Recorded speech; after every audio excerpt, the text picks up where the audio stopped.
ازيكم عاملين ايه؟ اخباركم ايه؟ يا رب تكونوا بخير. هتقولي انا ليه طالعه فيديو النهارده؟ علشان انا مبسوطه قوي في ناس جديده دخلت عندي على قناه اليوتيوب، ودي حاجه بسطاني جدا، وبسطاني اكتر ان انا هقدر ان انا افيد اكبر عدد، واقدر ان انا اوصل معلوماتي واوصل كل حاجه انا بتعلمها.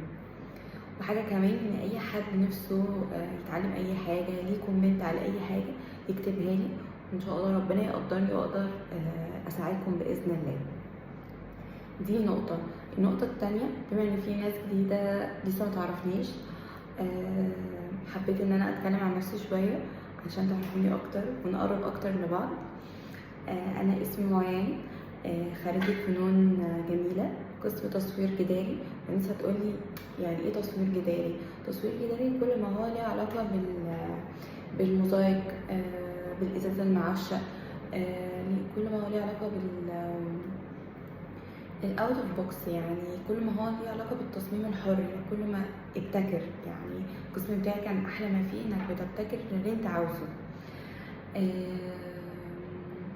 انا اوريدي بعلم الاطفال وبعلم الكبار الرسم، متطوعه في تعليم الاطفال وذوي الهمم، الرسم وكده.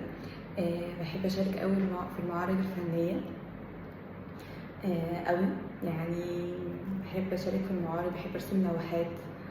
ايه كمان، انا شخص بيحب اي حد محتاج اي مساعده في التعليم، الرسم، تعليم اي ليه علاقه بالكولاج، حاجات كتيره قوي.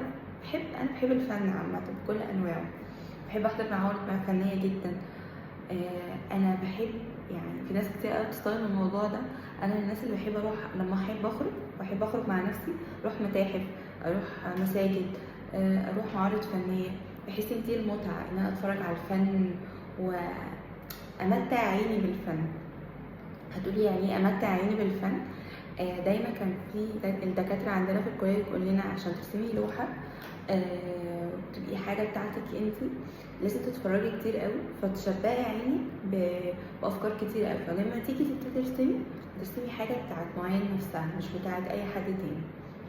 طبعا كل ده مش بيجي من يوم وليله، طبعا بنقعد ندور كتير، نتفرج كتير، نعمل سيرش كتير، نقرا عن الحاجات اللي احنا بنحبها. بس كده.